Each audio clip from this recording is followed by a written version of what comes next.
ആ പോയിട്ട് വരാം. ശരി വിട്ടാലോ? പോവാം. പിടിച്ചു.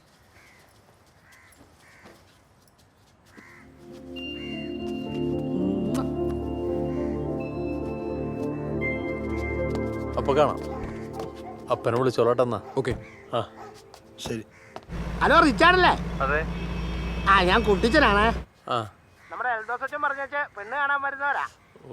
ഞങ്ങളിപ്പോ ഇത് അങ്കവാലിയല്ലടാ. ആ ഞങ്ങളിപ്പോ അങ്കവാലി എത്തി. ഇനിയിപ്പോ അങ്ങോട്ട് വരേണ്ട വഴിയൊന്ന് കൃത്യം ഒന്ന് പറഞ്ഞുതരാമോ? അങ്കമാലി ലിറ്റിൽ ഫ്ലവർ ഹോസ്പിറ്റൽ കഴിഞ്ഞിട്ടേ വലത്തേക്ക് ബി റോഡ് റോട്ടിൽ കയറിട്ടൊന്ന് വിളിച്ചാൽ മതി. ആയിക്കോട്ടെ ആയിക്കോട്ടെ. ആ ശരി. ആരാ വിളിച്ചേ? എൽദോസച്ചൻ പറഞ്ഞിട്ടുണ്ടായിരുന്നില്ല ഒരു പൈൻ്റെ കാര്യം. ആ പൈനും കൂട്ടും വന്നിട്ടുണ്ട്. LF എത്തി. അവരോട് വരാൻ പറ. അവരൊന്ന് കണ്ടിട്ട് പോട്ടെ. എന്നിട്ടോ? എന്നിട്ടെന്താ, 2 ദിവസം കഴിയുമ്പോൾ പെണ്ണിനെ ഇഷ്ടപ്പെട്ടില്ല എന്നങ്ങ് വിളിച്ചു പറഞ്ഞാ പോരെ?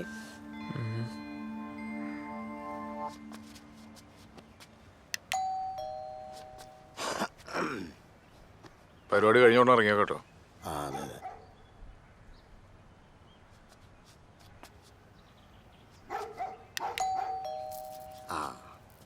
കൊച്ചല്ലേ റിച്ചാർഡ്?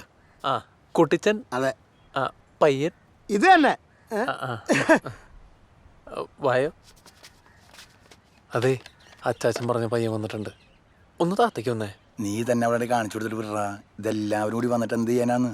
ഹൈ വന്ന് രണ്ടുമൊക്കെ സംസാരിക്കും. ഒരു അപ്പം കൂടെയുണ്ട്. ഒന്ന് വന്നെങ്ങട്ട്. ഞാൻ കുട്ടിച്ചൻ. എൽദോസച്ചന്റെ പള്ളിയിലെ കണക്കും കാര്യങ്ങളൊക്കെ നോക്കുന്നത് ഞാനാ. ഇത് സ്ലീവാച്ചൻ. എന്ത് ചെയ്യുന്നു? കൃഷിയാ.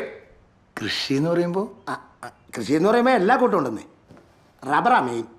പിന്നെ ഇവൻ്റെ കൊടിക്കൃഷി, തെങ്ങ്, കവുങ്ങ്, കൊക്കോ, എല്ലാ ആദായങ്ങളും എല്ലാം കൂടെ കൂട്ടി ഒരു 65 ഏക്കർ ഇവൻ്റെ പേർക്കുള്ള. പിന്നെ നമ്മുടെ കല്ലാറ് ടൗണിൽ ഒരു 3 നില കെട്ടിടമുണ്ട്. അത് വാടകയ്ക്ക് കൊടുത്തേക്കാ. ശരിക്കും ആ വാടക മതി. നീ ആണോ കുത്തുന്നേ? ഉള്ളതല്ലേ പറഞ്ഞ്. പിന്നെ ഇവൻ്റെ മൂത്തങ്ങൾ 4 പെണ്ണുങ്ങളാ. അവരെ അപ്പാപ്പൻ നല്ല അന്തസ്സായിട്ട് കെട്ടിച്ചു വിട്ടു. ഇപ്പം ഇവനും അമ്മച്ചി മാത്രമേ ഉള്ളൂ വീട്ടിൽ. അമ്മച്ചിയുടെ കാര്യം പറഞ്ഞപ്പോഴാ ഇവിടുത്തെ അമ്മച്ചിക്കാനായിട്ട് മേലാണ്ടിരിക്കുമെന്ന് അച്ഛൻ പറഞ്ഞായിരുന്നു. ആ പറഞ്ഞായിരുന്നു. ഒന്ന് കാണാൻ പറ്റൂ? പിന്നെന്താ കാണാലോ.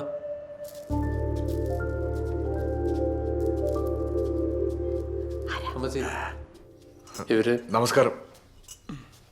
ഇപ്പൊ എങ്ങനെയുണ്ട്? മരുന്നൊക്കെ ഒരുപാടുണ്ടോ അമ്മച്ചി? മെഡിക്കൽ സെന്ററിലെ മാത്യു ഫിലിപ്സാണ് ട്രീറ്റ്മെൻറ്റാ. കുഴപ്പമില്ല. ഫിസിയോതെറാപ്പിക്ക് ഉള്ളതാ. ഇപ്പം ഇമ്പ്രൂവ്മെൻ്റ് ഉണ്ട് അല്ലേ? ഇതന്നെ ഈ മുറി ഇങ്ങനെ അടച്ചുപൂട്ടിയിട്ടേക്കണേ. ഈ മേലാത്തവർ കിടക്കണ മുറി ഉണ്ടല്ലോ, എപ്പോഴും നല്ല വായുസഞ്ചാരം ഉണ്ടാവണം. ഈ ജനലൊക്കെ അങ്ങ് തുറന്നിടുമ്പോൾ തന്നെ നല്ല വ്യത്യാസം വരുന്നേ. നോക്കിയേ. അല്ലേ അമ്മച്ചി? മോനെ ഏതാ? എനിക്ക് മനസ്സിലായില്ലല്ലോ. ഞാൻ സ്ലീവാ. അമ്മച്ചിയുടെ മോളെ പെണ്ണാണാ വന്നാ ഹൈ റേഞ്ചിൽ നിന്ന്. ഇപ്പൊ എന്നാ അമ്മച്ചി മേലാത്തെ? കരുവാളിച്ചിട്ടുണ്ടല്ലോ കാല്. ആ അമ്മച്ചി ഇപ്പൊ അറിയണ്ടോ? ഇല്ല. ആ രക്തോട്ടം ഇല്ലാത്തതിന്റെ. നമ്മുടെ ഈ തൊട്ടാവാടി ഇല്ല അമ്മച്ചി, തൊട്ടാവാടിയും ദേവതാരവും കരിങ്കുരിയും ഇച്ചിരി ചുക്കും കൂടി ഇട്ട് തിളപ്പിച്ച് വെള്ളം കുടിച്ചാൽ മതി. രക്തം നല്ല സൂപ്പറായിട്ട് ഓടും. അത് നമ്മുടെ അവിടെ കിട്ടുന്ന പോലെ ഇവിടെ കിട്ടിയല്ല. ആണോ? നമ്മുടെ അവിടെ പറമ്പ് ഒത്തുക. ഞാൻ വേണേ അറിയുമ്പോൾ കുറച്ച്, അല്ലെങ്കിൽ വേണ്ട അമ്മച്ചി അങ്ങോട്ട് വന്നേ. എന്നാ സുഖമാണെന്നറിയോ? നല്ല ശുദ്ധ വായുവും വെളിച്ചവും. അവിടെ വരുമ്പോ തന്നെ അമ്മച്ചിയുടെ പകുതി അസുഖം അങ്ങ് മാറുന്നേ. എൽദോച്ച മോന്റെ കാര്യം പറഞ്ഞായിരുന്നു. എന്താ പിന്നെ അമ്മച്ചി കിടന്നു? ഞങ്ങൾ ഇറങ്ങിക്കോ. 20 രൂപ അമ്മച്ചി അങ്ങോട്ട് കൊണ്ടുപോയേ. എന്തെങ്കിലും കുടിക്കാൻ. ആന്റിയെ ദേ ചായ കാപ്പിയൊന്നും എടുക്കല്ലേ, ഞങ്ങൾ വഴിയിൽ നിന്ന് കുടിച്ചേച്ചാ വന്നേ. ഒരു ഗ്ലാസ് വെള്ളമെല്ലാം കുടിച്ചിട്ട് വന്നേ. ഒന്നുമില്ലെങ്കിലും പെണ്ണ് കാണാൻ വന്നല്ലേ, അതല്ലേ എനിക്ക് മര്യാദ.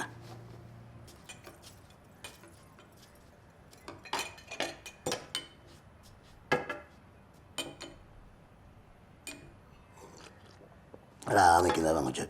എന്തായാലും മാറ്റിയെടുത്ത് സംസാരിക്കണേ സംസാരിച്ചോ. ഓ എനിക്കങ്ങനെ മാറ്റി നിർത്തി പറയാനൊന്നുമില്ല. ഇതുപോലെ ഒരു അമ്മച്ചി എൻ്റെ വീട്ടിലുണ്ട്. ആ അമ്മച്ചിയെ പൊന്നുപോലെ നോക്കിയാച്ചാൽ മതി. ഇതാ സ്ലീവാച്ചൻ്റെ അഭിപ്രായം. അപ്പം നിങ്ങൾ സ്വന്തക്കാരും ബന്ധക്കാരും ഒരു തീരുമാനമാക്കിയിട്ട് അച്ഛനെ വിളിച്ച് പറഞ്ഞാൽ മതി. ശരി എന്നാ.